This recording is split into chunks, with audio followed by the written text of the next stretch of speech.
Well, good evening, everyone. My name is Anthony Luscre, Kilo 8 Zulu Tango. Tonight's RATPAC topic is making HF radio contacts. This is my contact information and my website. And all the material from tonight's show is available at tiny.cc/HFQSO. You can also shoot the QR code. I'll have one at the end. I'll leave this up here for a few seconds if you want to shoot it now.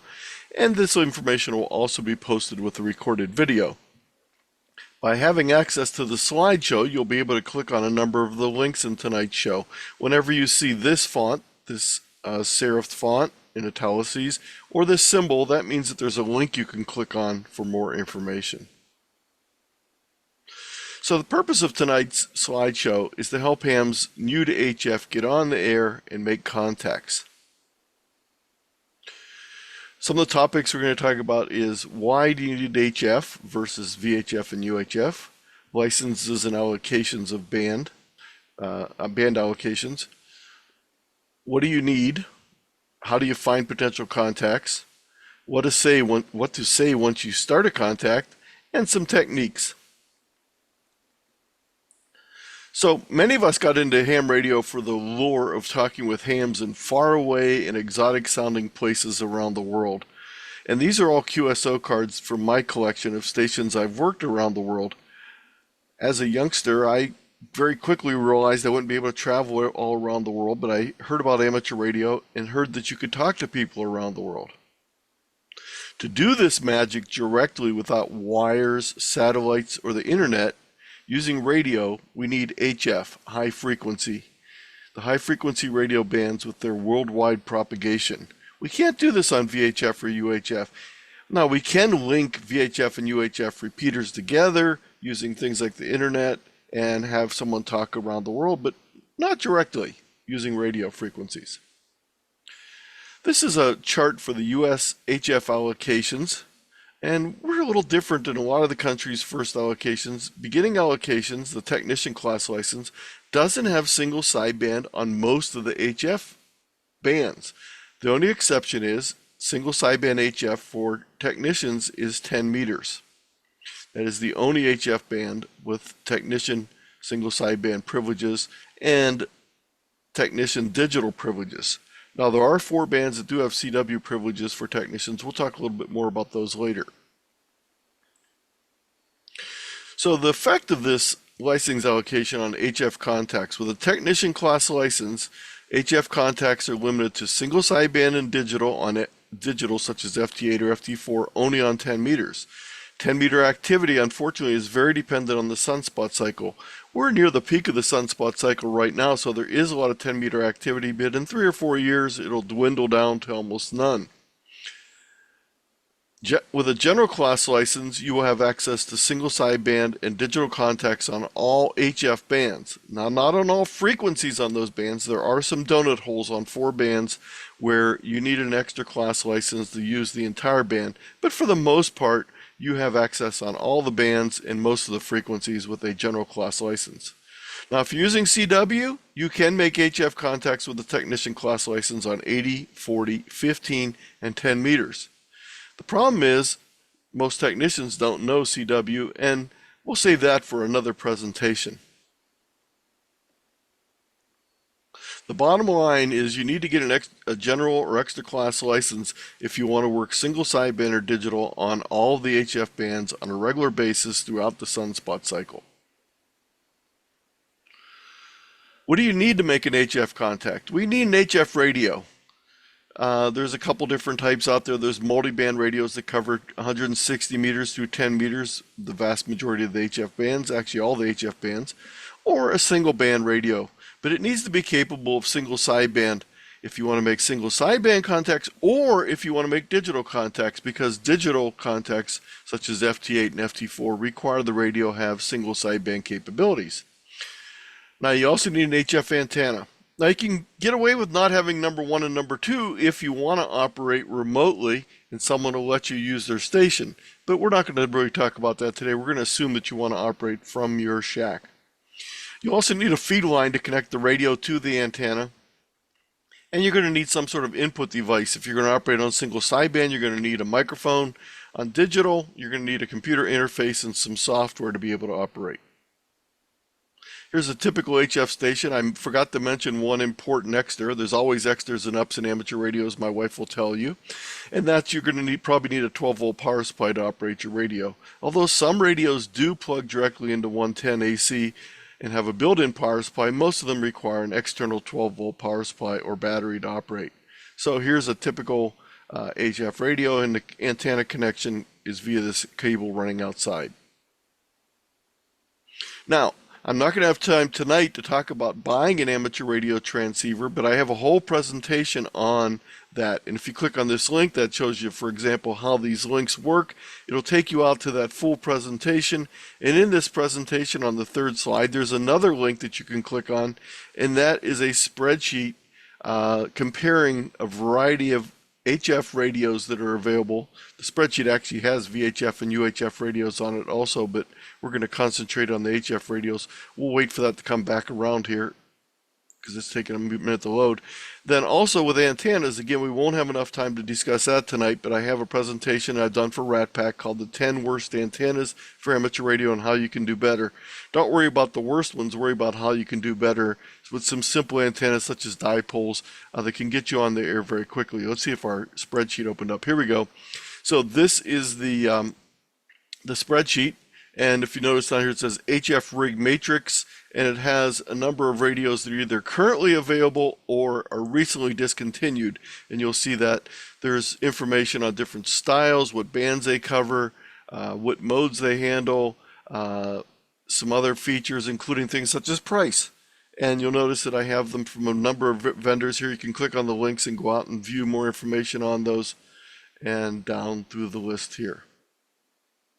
I also have a short list that has radios that are only ones that are currently available. And again, all these lists only include radios that are under $2,000 new. And in this case of this list, almost all of them are under $1,300 new, with the exception of one of the radios on this list. So this is a list, if you were starting right now and you're going to go out and buy a new radio, I probably would suggest you look at one of the ones on this list. We have everything from the $1,900 Kenwood 590 SG to single band CW only radio, which wouldn't do you any good on, well, there is there is the QMX, which is a USB radio. Nope, I'm sorry, CW only, so we're going to ignore that one. But there's a bunch of information on radios. So antennas and radios, I'm going to leave for you to study some more by going through some of the other videos.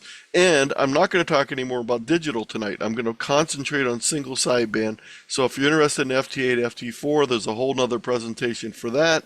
And if you're interested in Morse code, there's a whole presentation for that. So you can go out and view these presentations. They have slides and they have recorded videos. So let's get started on HF single sideband. The basics of making a single sideband contact: you need to find a station to make contact with, tune them in, and when I say that, you might say, well, that's obvious, but tuning in single sideband is a little bit different than tuning in an FM radio, and we'll talk a little bit about the tuning aspect difference. Then you want to start the contact. What kind of things might you want to discuss? And then ending the contact. And how do you do that? So we'll go through all those in our tips tonight. How do you start a contact? Well, there's two main ways to start a contact. One is by calling CQ and having other people answer you. Now in contesting, this is referred to as running. They'll keep calling CQ over and over again and keep working hundreds of stations. The other way is by answering a CQ. In contesting, this is known as search and pouncing. And you might say, Anthony, why are you saying contesting over and over again?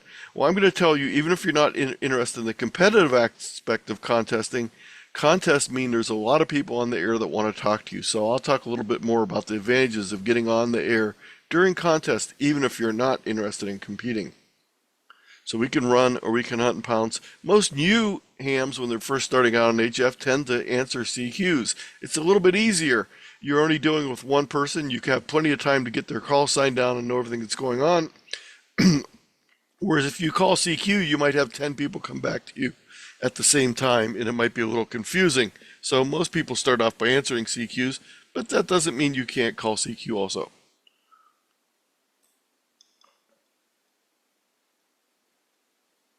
So how do you find these stations calling CQ? There's a number of different ways. The first one is by selecting a band and then tuning and listening for CQing stations. How do you select the band? Well, that comes down to understanding propagation a little bit. And in general terms, some bands are better during the day, some bands are better during the night. Some bands are better at high sunspot activity, some are not as affected by the sunspot activity. So the bands you're going to pick are going to depend on what time of day, what season, etc. Right now at nighttime here in Ohio, I'm probably going to be looking at 40 meters and down, although there might still be some activity on 20. You can also, in addition to tuning around the band, use spots from DX spotting clusters. Now, what are spots? Spots are notifications that someone has put up on these clusters, and I'll talk more about the clusters later, that say there's a station at a certain frequency. So right now, if I take a quick glance at this one cluster, I will see that there is a station in the Cayman Islands. Now he's on CW right now. Let's find a phone station.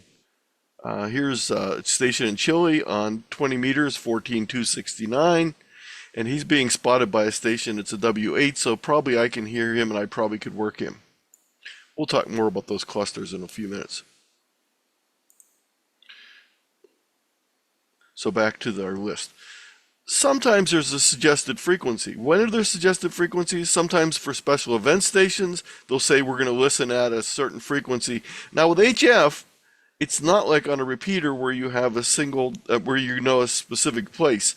There's going to be a variation depending on what else is going on in the band. So it usually says plus or minus interference and other activity. So they might say we're going to be making contacts at 14.275 on 20 meters. Sometimes also for contests, they'll give a suggested range to call in. You can also take part in an on-air net that meets on a specific frequency at a specific time on a specific day, and there's a list of these available on the AWR website. There's also a list on my website, which I'll show you a little later. And the fifth option is you can call CQ yourself. More details on how to do this a little bit later in the slides. So I talked about choosing a band, and I already talked about this stuff, so we'll skip over this slide. Now, tuning in the stations on the band. The first thing is you need to choose the right sideband, whether it's upper or lower. Now, don't worry too much about why it is, but just realize that when they first start building radios, it was easier to have some frequencies be on upper sideband and others be on lower sideband as far as designing the radio electronics. So we are stuck with something that we could easily get around now, but we're not going to do that because we have a tradition. So if you're operating on 14 megahertz or higher, 20 meters and above, you're going to operate upper sideband. If you're operating below 4 megahertz, below 14 megahertz, I should say, below 14 megahertz, with the exception of the 60 meter band, you're going to use lower sideband. And most radios, when you switch bands, they'll automatically select the proper sideband for you. But if not, remember on 20 and above, upper sideband, lower sideband below 20 meters. Well, can you work someone on the opposite sideband? Yes, but you'll have a hard time hearing them. If you both are using the other sideband, you'll work out just fine. But pick the right one. Set your filtering anywhere from 2.4 to 2.7. A lot of radios on single sideband will refer to this as the normal width. You need it that wide because the signals are much wider than they are with CW. If you make your filter too narrow, you'll have a hard time hearing people. If you make your filter too wide, you're going to have a hard time distinguishing between background noise, other stations, and the station you want to hear. So somewhere typically from 2.4 to 2.7. If there is a station interfering nearby, you can make it a little narrower and still hear, but we're going to suggest starting there. You want to start, if your radio has different tuning rates, choose a medium tuning rate, about 100 hertz, and tune. If you make the range too fast, you'll go right over the stations and never hear them. If you make it too slow, it's going to take you forever to get across the band and listen for stations. Once you get on a segment with stations that you want to tune in exactly, you might want to adjust the tuning rate as necessary to fine-tune those stations. Unlike FM, single sideband is not channelized, so stations will not always be on the 0 or 0.05 frequency. They can be anywhere on the band. So you need to adjust your tuning to make sure you tune them in exactly. Tuning in single sideband can be kind of tricky when you're first starting out but with a little practice, you'll get the hang of it. If you have the station slightly off frequency, they sometimes will sound like Donald Duck or other distortion. Now, I'm a little challenged when it comes to tone. I'm pretty tone deaf, actually, so sometimes it's a little difficult for me to tune the station exactly. One trick I've learned over the years, though, is if I have two stations that are talking to each other, it makes it easier for me to tune the one that's calling CW in exactly. So sometimes I'll wait a little bit and tune when I'm hearing both stations. You also need to understand how single sideband's footprint extends beyond the frequency displayed on the radio. So if you tune your radio to the edge of the band, you may actually be transmitting outside the band. Let's take a look at that. So we need to stay in the band, and I suggest that you stay 3 kilohertz from each band edge. And I'll show you why in a second here. On upper sideband, it's especially important on the top edge of the band, and on the lower sideband, it's especially important on the bottom edge of the band. But I'm going to suggest you always use the 3 kilohertz rule and don't pay attention to whether you're on upper or lower sideband. It'll keep you out of trouble. So here's an example. Our radio is tuned to 14.35, so it's marked right here. But if the station is actually on the station that's transmitting is actually transmitting on 147.347, 3 kilohertz lower. But their signal actually extends all the way up to this point. So if they would tune up higher, let's say they tune up to 14.45, 14.345. Let me rephrase that. If they tune all the way up to 14.350, their signal will be here, but it'll also extend up here past this point. So remember, you have a 3 kilohertz wide approximate signal, and there's a little bit of variation in your dial. So you want to make sure that you stay 3 kilohertz below the top of the band. On a lower sideband, the same thing. You want to stay 3 kilohertz above the bottom. You don't want to extend. If you tune right to 7.175, your signal would be outside the band, and you would be transmitting outside your area. I have a little chart here. You can print this out. Here's the bottom and top of the bands as far as the allocation chart says, but here's where I'm going to suggest that your tops and bottoms are. Now, it also depends whether you're a general class. Remember I said there's some donut holes. You see that on 80 meters, 40 meters, 20 meters, and 15 meters, extra class operators go all the way to have all the single sideband allocation, whereas the general class has 25 kilohertz less. So you need to realize that your range is going to be slightly lower. So you need to make sure you stay in the band, and I got to adjust this chart because it's correct. I'm sorry, I have it right. Okay, so again, stay at 3 kilohertz out. It's probably one of the most common things people get called about by the FCC or by an official observer, now called I forget the new name of them. I'm sorry, but someone who might say you're outside the band, and you might look at your radio and say, no, I'm in the band. No, you're not, because the radio signal is wider than what you think it is. So these are all links on setting up and tuning in stations on single sideband. Some of them are videos, some of them are documents, and they're all going to be very helpful for you. You can click on these. Here's a whole description of what single sideband is. This is from Ward Silver. It's from 2016 QST. Here's how to listen to single sideband. This is from the Amateur Ham Radio for Dummies book, which is actually an excellent book. Ward Silver also wrote this particular book, and they also have a website that goes with it. So you can go through all these for information. Some are on specific radios, some are on just general radios in general.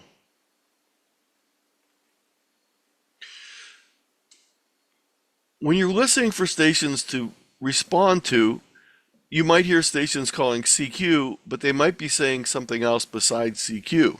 So they might be calling CQ for a specific criteria, such as CQDX, means they want a station outside the country. If you're outside their country, feel free to answer them. But if you're in their country, no. They might call CQ 3rd District or CQ 3s. Well, if you're not in the 3rd call district, don't answer. CQ Ohio, they're calling me. Don't answer if you're in Idaho. So If they're calling a specific CQ, only answer if you meet the criteria. In contesting, if someone's calling CQ in a contest, they might say CQ test or something like that. They may also not be calling CQ at all. They may simply be saying QRZ after they finish each contact and waiting for the next person to answer them. Can you answer them?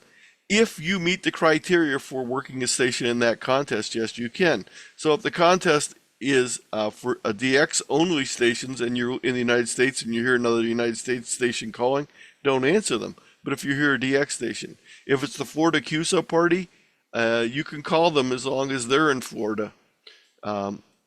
And so forth. Sometimes stations will say that they're working in a different frequency. In other words, they're listening in a different range than they're transmitting. Most often this is DX stations. We call this working split. They may say CQ5 up, or CQ5 to 10, or CQ1 to 3, or something along those lines. What they really mean is they're listening in a different spot and they're transmitting. It's very important that you understand how to operate split and how to make sure you're transmitting on the frequency they're listening on and not the frequency that they're transmitting on. And I have a lot more of this in one of the presentations I'll talk a little bit about later. Now, I talked a little bit earlier about spotting and what DX clusters were. In the early days of amateur radio, it would often happen on the phone. I would hear a really rare station, so I call up my buddy Jim on the phone and say, Jim, Albania's on 20 meters at 14,236, and he's working people in our area, so get on the air. And then later, people started using paging. They'd send a page, and they might if they had an alphanumerical pager, they might even be able to put information in it, or just simply if you got a text from your buddy, you knew that there was someone that you needed to work. And later, the whole idea of texting came about. Another way to do it was to get on the local repeater and announce it. And a lot of DXing groups actually created their own repeaters in their area so they'd have a place where they could always be listening and always be waiting for DX spots. You'd want to keep that on all the time so you wouldn't miss that rare station. Now, what happened eventually is, well, let me just go through the last one real quick here. Sometimes it was even more long-term. You would see descriptions in magazines saying the particular rare DX stations were operating at specific times of the day and in specific frequencies. So here's an example. XY1ABC from East Rare Island can now be found on weekends near the top of the 20-meter band. So you would be listening on the top of the 20-meter band with your antenna pointed towards that East Rare Island, the mythical island that you've never worked before. So what happened to DX spotting? Well, it moved away from the phones and other things, and the first thing that caused this move was packet radio. Packet radio, people found out very quickly they could set up a DX listing of all the stations that were there, and they had software that was designed to be what they call DX clusters. So I could go into packet radio, send my link, my announcement up, and everyone who was monitoring that cluster would see that announcement, and they would be able to know that there was a rare station on a specific frequency. Eventually, this moved from packet clusters to the internet. So now we can go to websites such as DX Summit, and we can see spots that are being posted by people all around the world. One of the things that's very important whenever using any kind of spotting cluster, make sure you not only look at the frequencies of the call signs of the stations that are being spotted. So here we have this Cayman Island station, and it's important to also check who's spotting him. So it's another U.S. station, so the chances are I'm probably going to hear it. But here we have this station in French Guiana, this 5 Yankee 5 Fox Yankee, but he's being spotted by a station in Romania. So we may or may not be able to hear him depending on the way propagation is working. So it's important to not only look at the stations that are being spotted, but who's spotting them to see whether that's going to be useful. And there's a number of different clusters out there that you can go to and find information. I also have a link here to my website, and this is DX News and DX Clusters. I'm not going to really talk too much about the reverse beacon because it's a great way to do it, but it's only a CW tool and not a single sideband tool. So there's a number of different sites you can go to for DX clusters. The thing I showed you a little bit earlier is a tool I use called the VE3 SUN cluster display tool. It's called DX Monitor. There's a slight fee for this. You can try it out for free though. But you pick the cluster that you want to listen to close to you, and you can set specific filtering. You can upload your logs to it, so it'll show whenever there's a station that's a new country that you need, and other things like that. It's VE3SUN. You can go to the website and find out more about that if you're interested.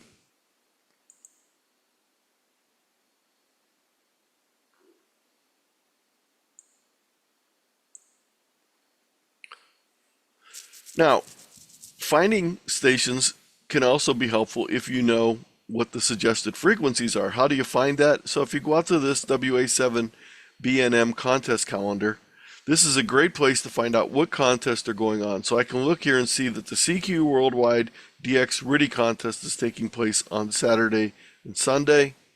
I can see that the main QSO party is taking place. So when I click on the main QSO party and I go to their rules, you're going to see that on here they have suggested frequencies.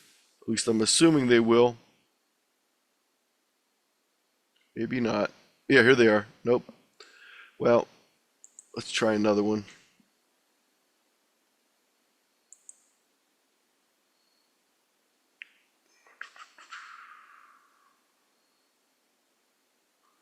Not going to be able to find one off the top of my head here that has suggested frequencies, but sometimes in the rules they'll have suggested frequencies. This N1YZ has a list of HF nets. And there's time, frequency, band, the name of the net, the day of the week that it operates, and if there's a website for that or an internet link for that website, it'll tell you about that net. So you'll see that he has over 200 and around 200 nets on here that you can check into. Some of them are special nets, such as a hurricane net, so you're not going to check into that for fun. But something like the Moonlighters net, I'm guessing is a fun thing, and it's Monday through Saturday. It meets on 40 meters at 2400 Zulu. So you can click on this link and find out more about it if you're interested. A lot of people like nets. I'm not a real net guy myself, but there's a lot of listings for nets out there, and you can find out about these by going to the links that I have here. Now, NetLogger is an interesting way to find out about nets because it's a program that is also used for people that are keeping track of people that are in the net, and they also can set it up so you can click on this on the internet and put your call sign on there on the list for the net, so people will see that you're going to be checking into the net. There's a whole presentation on NetLogger on the RATPAC videos. So here's some information on net operations. Now, once we found that station and we want to talk to them, we now need to know what to say. Before we do that, one last thing you need to do, you need to check and see where they're listening. Remember before I talked about that working split thing? Well, that's one way that they might be doing it, but they might be listening either above or below their frequency slightly. So the way you know this is listen to who the stations that are being responded to. Who is the DXing, the CQing station answering? And that's where you want to transmit on the same spot as the stations that are being answered. Then you need to see what type of stations are being answered. Now, if the person's not busy, none of this means anything. You just get on, they're going to be there, you're going to respond, and you're going to have a great QSO, and it's going to be easy. But let's say the station is really busy and they're getting a lot of people calling, then you need to pull some of these tricks out of your hat. You need to see which stations are being answered. Are they the ones that are immediately responding? Are they the ones that are taking a short while to delay their response? Are they giving their call twice? Are they giving their call once? Are they using phonetics? Are they not using phonetics? And are only special stations answering? Is it a net or a contest? So these things will help you know who's being successful and why they're being successful. So when you respond to the station calling CQ, respond with your call sign. And here's the steps. Key the microphone slightly before speaking. Don't wait to key the microphone because you'll cut off your first syllable. Speak clearly and directly into the mic. Typically on HF, phonetics are recommended. And I strongly suggest you use the standard IARU NATO standard phonetics, Alpha, Bravo, Charlie, Delta, Echo, so forth. You might have a cute one that you use on the local repeater. The problem is if the station is not an English as a first language station, they might miss your phonetics and you might miss a chance to make a contact. I was waiting to make a contact with my 5 watts and my vertical antenna to a Fox Yankee 5 station down in French Guiana, and he was being answered by a station in California who was extremely strong. I could tell he was very strong, but it took about 3 minutes because the California station insisted on using non-standard phonetics, and the station in the French Guiana didn't understand what his call sign was. When he was done, I gave my standard phonetics of my call sign with my 5 watts and worked him immediately. There was no jostling back and forth to get the call sign. Now, in addition to the standard phonetics, I also suggest you have a carefully chosen backup alternative phonetics for your call. Let me give you an example. Sometimes the station will give my call as the Kilo Zero station. He mistakes my Zulu for a 0. And I can keep saying Zulu all day and he'll keep saying 0 back to me. So I need to have another phonetic. So my alternative is Kilo 8 Zanzibar Tango if they have a problem with a Z or a T. Not standard phonetics, but something that was easily understandable by people, even if they're not a standard English speaker. Now, you might say, well, some stations' cue call signs always get through. They only get through if you already recognize them. So if you've ever operated field day before, you've probably heard the people down in Huntsville from the Huntsville Amateur Radio Club with their call sign of Kilo 4 Big Fat Turkey. And it's funny, and I try to work them every year at field day, and it's sort of fun, but that's an exception. They've been doing it for so long, people realize that. So stick with standard phonetics. Match the pace and speed of the station being answered. Don't come back really fast-paced if they're going slowly. Getting through a pow-up when a number of people are calling the station is a lot like merging onto the freeway. You need to be going the right speed, you need to enter at the right time and in the right location. And I have a whole presentation on that and other things that I've talked about called How to Make That QSO. Get in the rhythm, know the rhyme, and dance the dance. You can click on this link for the slideshow or this link to watch the video. Now that they've answered me, what do I do next? So the station has gotten my call sign and they've responded. What do I do next? The first thing you want to do is make sure they got your call sign correct. The next thing is, what did they say? Did they give a signal report? Then give them a signal report. Did they give their name? Then give them your name, etc. What have other contacts with previous stations consisted of? Have they been talking long to stations, or they just been giving their signal report and their name and moving on? So you just want to mimic that when you're first starting out. Now let's talk about this idea of whether they got your call sign right or not. If they didn't get your call sign correct, you might need to give your call sign a couple more times correctly. If they come back to you with your correct call sign in the form of a question, so if I would go K7REX, Dan should not repeat K7REX back to me. He should simply give me a Roger or a QSL and confirm that I got it correct. There's nothing worse than when the station comes back and asks you if they got your call correct by giving the correct call, and then you give your call again. They're going to assume that they made a mistake. So don't repeat. Confirm when they give your call correct. If they give your call wrong, then make sure you say no, negative, or whatever, and give your call a couple times right. If they're not getting your call still, that's when I suggest you switch over to your alternative phonetics. Now, the other thing is, when you answer a CQ, it might be one of 5 different types of QSOs. It might be a short exchange. So if I work a rare DX station, all I'm going to do is give him my signal report. I might also say Ohio. That's going to be it. I'm going to be done. He's got thousands of stations of work. He doesn't have time for me to tell them it's 60 degrees and it's rainy here. You might also have a short contact where you have to add a little bit of extra information in addition to your signal report. And that's the case in contesting. There's something called a contest exchange. You need to know what your exchange is, and you need to be able to give it to the other station. Typically, it might be something such as your location, your state, your county, or your CQ zone that you're in, or something along those lines. It might also be something like your age, your name.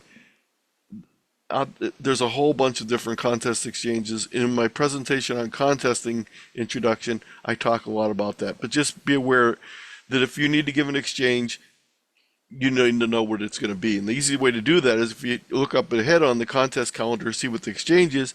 But if you don't know for sure, you can always ask the contest station, what do you need? What do you need for the exchange? Do you need a serial number? Do you need my name? Do you need my state? The third type of contact is really a very, very typical. This is probably one of the most common. It's a typical short QSO. You give your signal report, your name, your QTH, maybe the weather, and a few other things. You exchange back and forth, maybe the radio you're using, the antenna. These are the type of QSOs that you probably remember if you've ever taken an FCC CW code test. You know, they give the name of the operator, the antenna, the radio, etc. A longer QSO might start out as a typical short QSO, but then maybe you strike up something of interest and you start discussing. You say that you have such and such a radio, and the person said, oh, I used to have one of those, and I always hated the fact that it did X, Y, and Z. I fixed that by doing. So then you go into a long rag chew, and rag chew just means a longer QSO. There's also some special types of QSOs, such as the ones you might have in a net or with a POTO operation or something along those lines. So let's look at what these typically sound like. Number one, short exchange. The station calling CQ. This is CQ Romeo 1 Alpha Bravo, and the station responding Whiskey 5 Lima Zulu W5LZ. You're 59. Roger 59 in Texas. Roger QRZ Romeo 1 Alpha Bravo. So he's done with you and he's moving on, asking other stations to respond. He may have used his entire English knowledge here with the 5 and 9. He might not speak English. He might not be able to carry on a long conversation. He might not be interested in it. He might be a fairly rare country. Short exchange, just do what they did and go on. Contest exchange, again, similar type thing. CQ test, Kilo 1 Bravo Tango. Whiskey 5 Lima Zulu. W5LZ, you're 59 in Vermont. Or he might say number 327, or he might say Essex County, or he might say 5 Alpha Vermont. It depends on whether it's a contest exchange with a serial number, with a county, with a state, or here we're talking about the exchange that might be given at field day. So you would give the same type of information. Roger, 59, Texas, or number 1, or Harris County, or 2 Bravo, Texas, etc. Roger, QRZ, Kilo 1, Bravo Tango. Now we'll catch up on another type in a minute, but I want to do this right after that slide because in a contest, you need to make sure they got the exchange before you move on. And how do you know that? Well, typically they will give an answer to you after you're done giving the exchange. If they ask for something like your call, or they say again, or repeat, or number, that means they need something from your exchange that they didn't get. It might be the exchange, it might be the section, it might be the county, it might be the state. Give them what they ask for. Don't give the whole thing again. Don't give your call and your name and everything else. Just give the part they're asking for. Unless they say something like again, which means you're going to have to give everything again. They might also answer with B4 or dupe. What does that mean? That means they think they worked you in the same contest earlier. If you didn't work them already, then say, no, not a dupe, and give them the information and let them take care of it. If you are the station calling CQ and you work on the station, and you know you worked them before, don't bother giving the before or dupe. Just move on. It takes longer to play the game of shuffling between the dupe and before. Just work them again. It doesn't count against you. If they say not in the log, that means they haven't worked you, so that means you should not put them in your log. Later or sorry means exactly that. That means they've tried, but they can't get you right now. The band conditions may change, or they may be less busy later. Try a little bit later. Sometimes it's even the next day in 2-day contest. I'll hear a station, I try to work them, I don't have any luck. I'll write down the time, the frequency, their call sign, and I'll try the next day at approximately the same time. They're probably going to be on the same band, on the same frequency, or close by, and they might not be busy, and I'll get right through. Now, if they did get your information, hopefully they've done one of these things. Now, not everyone does, but they may say thank you. On CW, they'd say TU, or they might say Roger, or QSL, or 73, or OK, or yes, or any other affirmative. That means you're good to go, they got everything, and you're done. Now, unfortunately, not everyone takes a moment to do this. If everything's going well and they copied you smoothly and they didn't ask for any repeats and they start calling CQ or QRZ immediately, you can assume that they probably got you, hopefully. But if you're the station answering, it's much nicer to let them know for sure that you got through. So let's look at some of these other ones. Number 5, a special. This would be something special. This is going to be a POTA contact. CQ POTA, Kilo 1, Bravo Tango. Now, when someone says CQ POTA, that doesn't mean they're looking for POTA stations. That means they are a POTA station. So just be aware of that little difference. Whiskey 5, Lima Zulu. W5LZ, you're 5'9" in US 5544 Downers State Forest. They do not need to give the park on every exchange. They don't have to give it on any exchanges, but most of them do periodically. Roger, 5'9", Texas. Most POTA people like to know what state you're in, so I always give them my state. Now, if I was in a park, it would be a park to park, and I would give them my park exchange information. Roger, QRZ POTA, Kilo 1, he starts off again. Now, notice what I didn't give you is number 4, the rag chew. We'll talk more about the rag chew in this next one here. But let's just do a short first, and then it can turn into a rag chew. CQ, Kilo 1, Bravo Tango. Whiskey 5, Lima Zulu. W5LZ, good evening. You're 5'9" in Vermont. Notice it's much more verbose than the short or contest exchange. Name here is Frank. QTH is near Burlington. How do you copy? Roger, Frank. You're 5'9" in Texas. Name is Jim. QTH is Houston. Rig here is the ICOM 7300 running 100 watts the dipole at 50 feet. Age is 55, and I've been a ham for 10 years. Fine business. Now, fine business is that little thing that you say to be friendly and to let them, it's sort of like a way to segue into your response. Fine business, Frank, giving his name means he knows I got his name. The ICOM is doing a good job. Rig here is the Yaesu FT710 to a vertical. Age is 82. I've been a ham since I've been 16. The QSO continues until both parties are done. If it carries on for a longer period of time, then it's considered a rag chew. There is nothing official, but there is an official rag chew award for, I'm not sure how long it is. When both stations are ready to finish, you need to see the next slide. So how do you finish a QSO? Jim, thanks for the QSO. Thank you for a great QSO. 73, W5LZ, this is K1BT. Notice we're not giving phonetics now because we already know our call signs. There's no reason to give phonetics to this. I will be listening for others on your final. That means he wants to hear from you first. He wants you to say goodbye before he talks to the next station. Frank, it was great to chat. Please QSL via Logbook of the World to confirm Chittenden County. Hope to see you again soon, maybe on 160 meters over the winter. 73 K1BT from W5LZ. And he starts calling CQ and goes on. Now, he's not going to say I'll be listening for you and others on your final if it's a contest QSO, because he's going to start calling CQ as soon as he's confirmed everything. So any questions about that before we go on?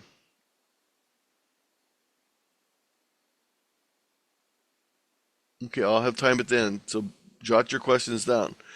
So calling CQ is important, as is listening to and answering CQ. So we need a balance. Here we have the elephant who's all ears. He never calls CQ. He only listens for other stations.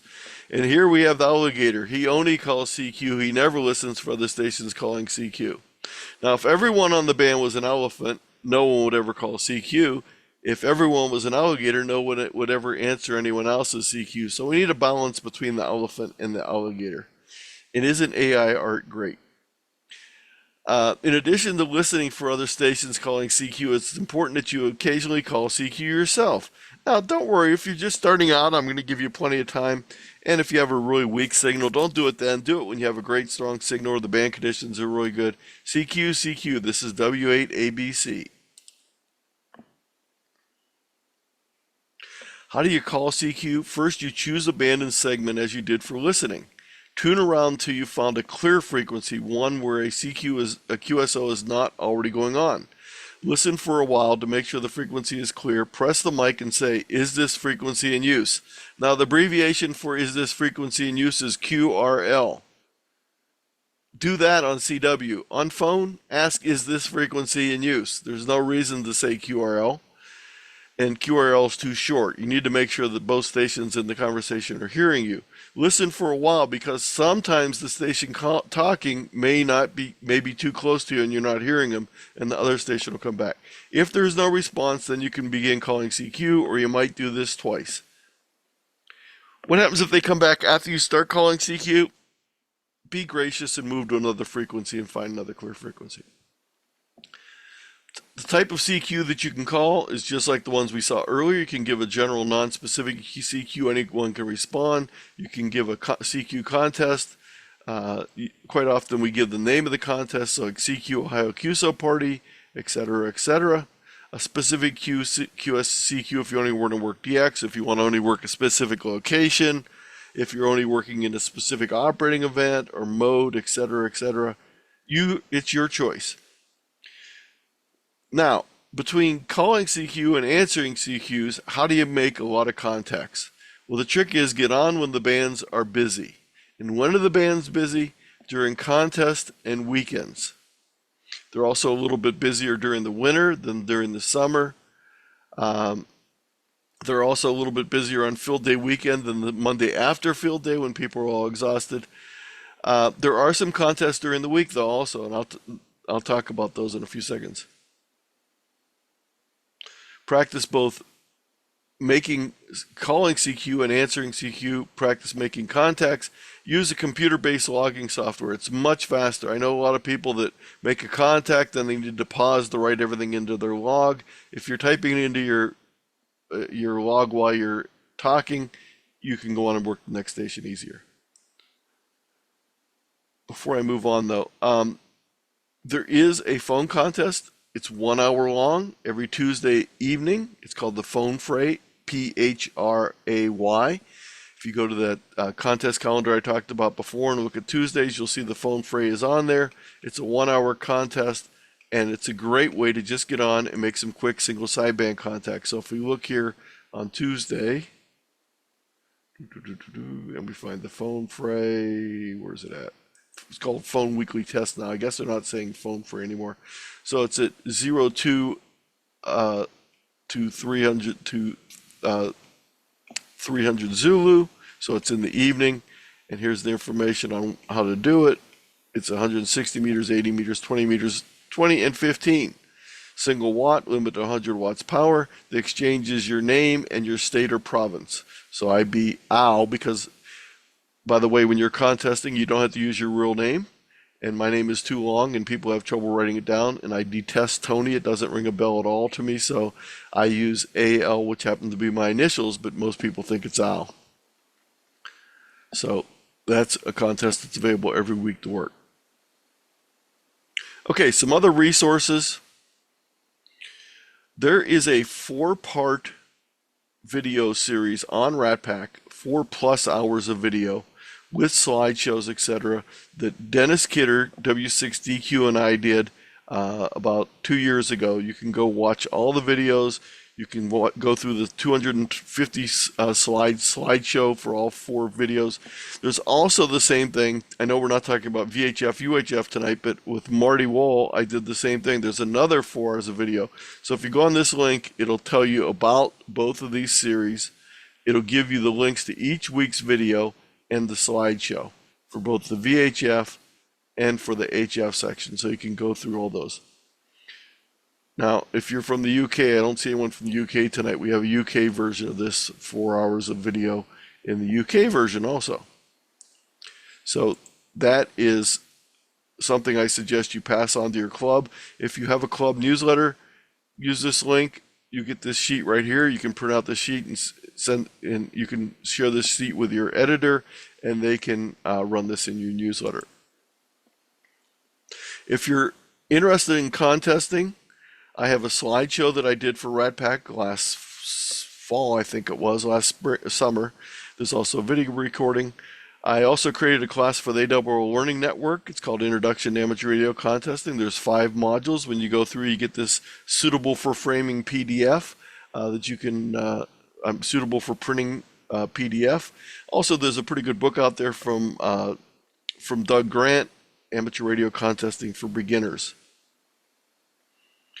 I talked about logging. I have a whole presentation on logging software, both general and contesting software, and I also talk a little bit about the history of paper logging also. So did this for RATPAC also. You can go to the slideshow, go to the video.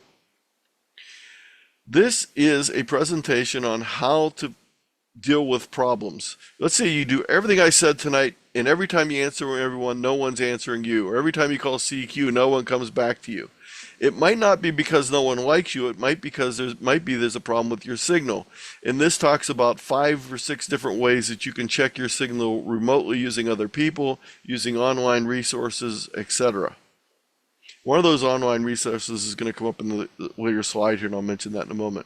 So what about if you want to just try listening? You said, Anthony, this HF thing sounds pretty good, but either I don't have a license to do it yet, or I'm not ready to do it. I want to listen a little bit first. Well, how do you do that? You can buy an HF transceiver, same one you're going to use once you start calling CQ, but you might want to buy a used one. I've bought an HF transceivers for under $100. One was painted bright pink. I got it for $50. It worked great. It was just ugly and all beat up, but you don't care about that.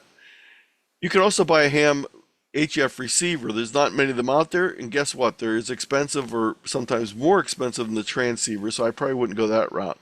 You might say, well, I saw this deal on Amazon for a general coverage HF receiver. Be very careful if you're buying one of these, because there's 2 main problems with them. A lot of them don't have single sideband capability. So you can't listen to any amateur radio activity at all if it doesn't have single sideband. So if you're looking at those, make sure it has single sideband. The second thing is some of them are not fine-tuning enough so you can tune in a signal.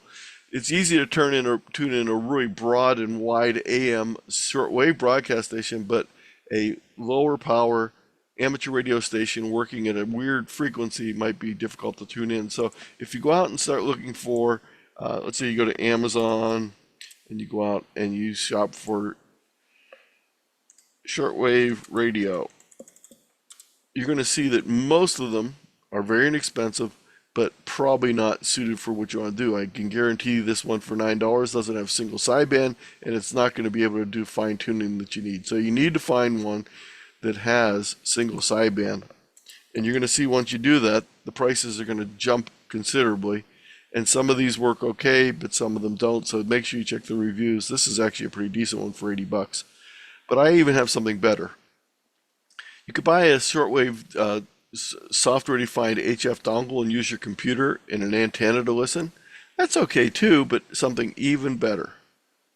Use free online SDRs, software-defined radios. There's no antenna needed. You can pick the one anywhere in the world you want to use. There's over 200 of these available. You just go on the internet. You can use any device. You'll notice here my grandson Holden is using his phone to use one of these. I have a whole presentation on it that I did for RATPAC last year. You can go through the presentation, or you can just go to the quick guide and find out about using them. The quick guide I have put together because I use these a lot with kids at school. A lot of times we're working with a big group of kids and I need to do something really quick. So I just do this, tiny.cc/free RX.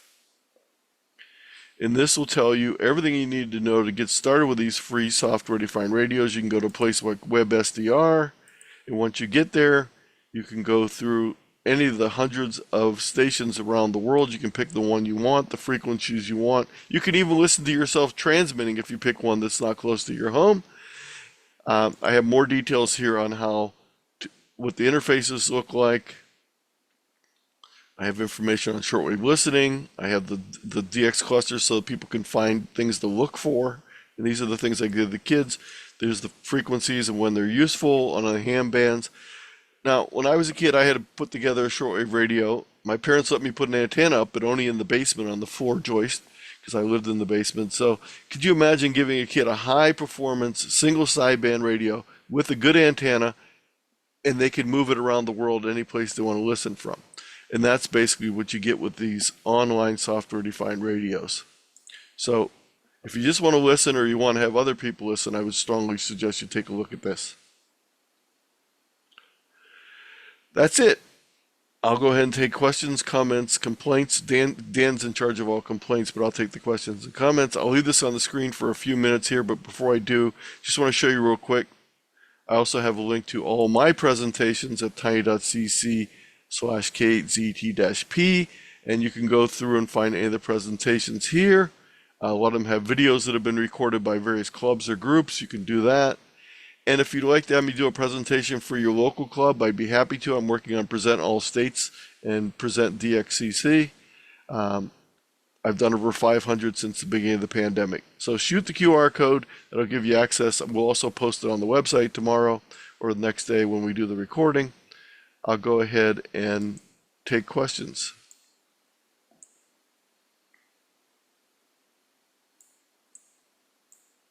Be very helpful. I undid my camera and my audio. I see a hand up here. Looks like Gene, take it away. Yes, good evening, everybody. This is November 3 X-ray uniform here, Gina Clean. Can everybody hear me okay? Yes. When it comes to HF, which I'm a tech, so No, you're muting that. Huh? Your audio went away. Okay. Hopefully any better?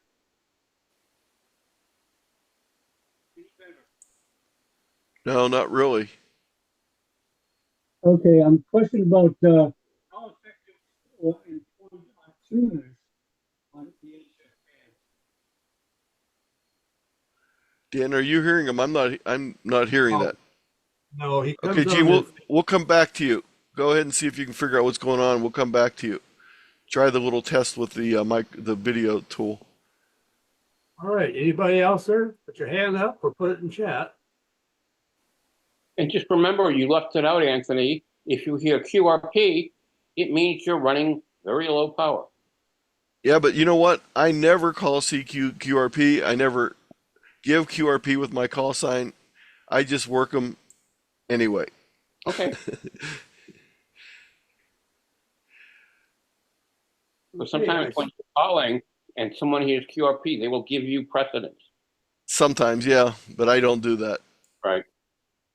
You can do it. I just find it's not necessary. Now, if someone calls for QRP stations, I'll answer because I am QRP, but. Right. Okay. Anybody else? Let's see here. Go ahead, Chuck. Yeah, go ahead. I got a question. I recently got my general. My next door neighbor's father passed away, and she gave me his ham TS-120S Kenwood. Yes.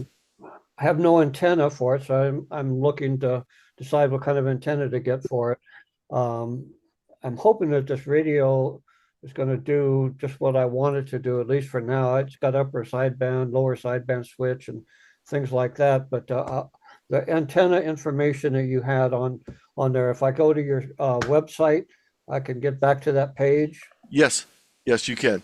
If you go to my website, there's a big green button that says presentations. But if you go to the RATPAC site and just do a search for antennas, you'll find that presentation on antennas. There's actually been a number of them. I would suggest starting off with something simple like a dipole or an inverted V or something along those lines, and give it a try. That radio should work fine. It's an older radio. It's probably pushing 35 years now, but it still will work, and there's still people using them. All right, very good, thanks. Mm-hmm. All right, this is Gene again. And you're not making it yet. All right, I'll send in chat my question. Gene, go ahead and put it in text. I'll answer it if you put it in the text, in the chat. Other questions?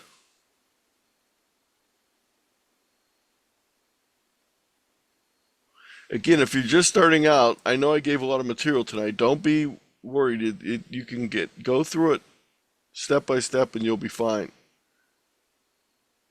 It's available by a link on YouTube. When you go to the site on YouTube, you'll be able to download it. all this stuff. So Gene asked, what's the importance of a tuner with HF? Well, in the presentation on antennas, we talk a little bit about that, but to get an antenna to function properly, you need to have the impedance of the antenna match the impedance of the radio. And the radios are typically 50 ohms impedance. So we use a tuner to make the radio think that the antenna impedance matches that of the radio. Now, if you have an antenna that's tuned to a specific frequency, you won't need a tuner because it's already resonant on that frequency. The impedance is always proper. But if you use an antenna that's not designed specifically for that frequency, then a tuner can be very helpful.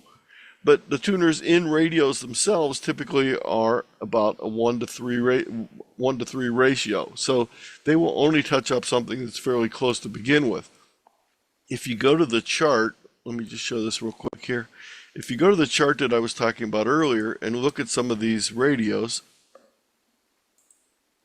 you'll see that one of the things I talk about in there is the internal antenna tuner ratio. And a 10-to-1 antenna tuner will do a much better job of matching an antenna that's not as well matched than a 3-to-1. You can also buy an external antenna tuner. Typically those are 10-to-1 or even higher ratios, and you can get the matching. But that's way beyond what we're going to talk about tonight. That's more of an antenna topic. Okay, still looking for some hands or questions in chat? Barry, do you see anything? Chuck has his hand up again there. We're good in chat, so. Okay, Go ahead, Chuck. You have to unmute yourself, Chuck. You're still muted. Push your spacebar on your keyboard.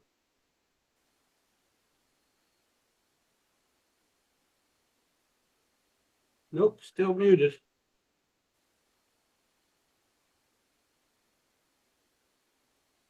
Nope, still muted, Chuck. Okay, There you sorry. go. I got it. I didn't remember hitting it. CQDX, I'm in Hawaii. Somebody on the mainland, am I DX according to Yes. them, or am I still continent? No, you're DX. Okay. Very good. And you're going to be a great prize for many people when they're making their first contact. I remember my first 6-meter contact was with Kashi Noze. I can't remember his call sign off the top of my head. He used to hang out on the novice 15-meter band, and I was so excited to work Hawaii back in 1983 or 4. I can't remember the exact year that I worked it for the first time. So, yes, you'll make a lot of people really happy. Mine, Anthony is in Ohio, and people that live in Idaho, California, and such. It's more of a common practice for us to work Hawaii, so it's still a good thing. It's probably counted among some of the states it's harder to work. Some of the states are really easy to work, and other states are harder and they're more rare and considered the EX by many. And we'll especially enjoy working you on single sideband on 160 during the 160 contest in December. So if you can get on 160, you'll even be more popular from Hawaii. Other questions?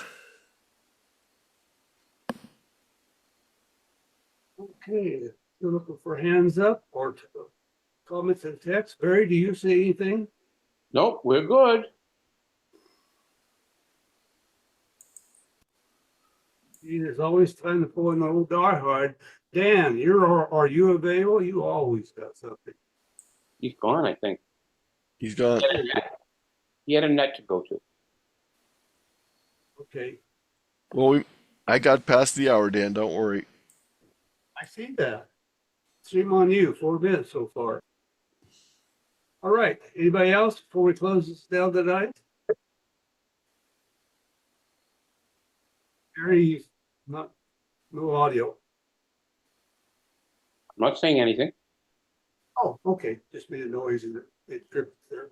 I was saying, All if right. everyone's interested, we're under a tropical storm warning.